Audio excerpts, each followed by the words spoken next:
Hello guys, long time no see. So it's been a while since I uploaded a video, but to be honest, I had no content to upload. I didn't like the list I was playing in the last meta and the last format, mostly because I was tired of sitting on calamities, which was probably the most optimal way to play the deck. So now that that stupid card is gone, I got back to a more freestyle combo variant, which is very fun to play. So let's jump into the profile, starting off with the Atlantean package. So 3 Neptubes, 3 Dragoons, both pretty mandatory. A lot of times I end with a Moulinglacia, and having, I'm playing 2 infantries, increase the chance to have it in your hand as another interruption, and infantry is also cool for its first effect, acting like an extender. So 1 Lapis Dragon, it's mandatory as well. And then of course 3 Divas, which is the best normal summon of the deck. However, if you open with both Diva and Neptubis, you won't always choose the first one, as it depends on what you have in your hand, as Neptubis' sending cost can make your combo going, especially if you have Dipsy in your hand as well, because for example you can go Neptubis, send Dragoons, and your opponent Ash Neptubis, then you will have Minstrel, and with Dipsy you will have Dragoons. And if your opponent Ash Dragoons, you can add Minstrel with Dipsy while adding Dragoons of Neptubis, so it's really good. 3 Minstrels, and no less than that. This card is basically what makes the deck strong enough right now to compete. Being able to look at your opponent's hand and remove end traps or cards you don't want to discard with Moulinglacia is a godsend. 3 Tears and 1 Pike. So Tears is a fantastic extender and a mandatory 3 off. I only wanted 1 Tears target, and I have some sort of love-hate relationship with Gandhi, because I think without Megalo it's kinda bad. Yes, you can always discard it with Minstrel or with Swap Frog, but it's not worth, in my opinion. I'm siding Megalo because I want to use it as a pure going second card, and it can be cool sometimes when going first to extend your plays, but it's not something I'm really on it when I usually build my main deck.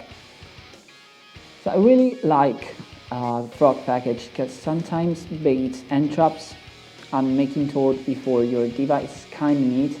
It also facilitates your Hahashima plays, and they are very good extenders. Fishbolt is the main Archifabrax target, and Moulinglacia is your opponent's most hated card. 3 Ashes, because I wanted to play at least 3 end traps just to improve your green second matchup. And the Dogmatika package. So this package is something I've been testing for a while, and it worked so good. And it's not due to its splashability. It's not like, oh yes, I play Dogmatikas because they go into every deck and I increase the ceiling. No, it's not because of that. I came up with this engine for a specific reason, because sometimes I need to remove a specific card from my opponent's hand, like that Cruelent Normal, Kaiju, Droplet, and relying on Moulinglacia is not always good, because it discards randomly. So that's why I wanted to play Maximus or Nadir Servant, because they perfectly resolve this problem by sending Primadonna from the extra deck to the graveyard and shuffling back the card Minstrel banished to the deck. Moulinglacia acts like a 5th Maximus if you need it, or you will search Fleur of Titaniclad. 3 Dipsy Arias, of course, are mandatory. Opening with Neptubis and Aya, as I said before, is really good. Sometimes if you don't have Diva or Neptubis while you have Swap Frog in your hand or Tears, you can ditch the water card and then search off your normal summon with Lipsiaria. Lipsiaria is free off, it's never a break. If you open more than one, it's fine, you will use as a follow-up play. It's always good. So Talents is such a flexible card. Going first, you have a second permanent Minstrel, or for example, you can draw more cards, and going second, you can weather Steel Body, Spade Negation, or draw into Extenders. So 3 Nadir Servants, of course, because you play Dogmatika, so you need 3 Nadir Servant. At the end of the combo, you just send Primadonna, add Moulinglacia, or Maximus, or you usually add, Moulinglacia. But it's fine, it's the same rule actually. Shuffle back the card Minstrel, banish it, and then go for Maximus, for example. Discard, send from the extra deck cards like Titanic card or Toad if you need to add back your infantry, for example, because you have a distillation on your field. You can send Omega as well because you can shuffle something from the graveyard. For example, that your opponent will probably use in the next turn because it was discarded by Moulinglacia, and so on. Then you kind of have to play Monster Reborn as an extender. It's really good, of course, when you face Adlic, because they will Conquistador your Neptabis, and then if you open with Monster Reborn, you can have another one basically, and 1 for 1 because it's like a first Neptabis. So for the extra deck, Appaloosa is of course for the going first combo. Access code is really good to finish your opponent quickly because you have a lot of attributes in this extra deck. So Unicorn and Phoenix helps you go in second.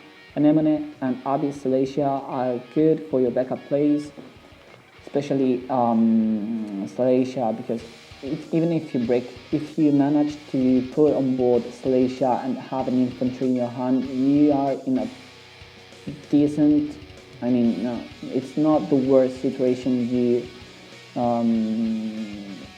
can get. So how she make Toad or Dweller by using that level 4s in your hand. Fever for combo. Linkro, Linkuribo makes your launcher live. Bahamut and Toad are mandatory in this build, and Dweller is here for Shadows and other graveyard-oriented decks. So Primadonna, Omega and Clad are Dogmatika's target, while the first two being useful in the combo as well, because if you don't need to shuffle back your opponent's banished cards, you can always special summon Primadonna and extend your plays by special summoning, for example, Swamp Frog to have a Toad access, or you can special summon Neptabis, make Omega, and then rip another card off your opponent's hand.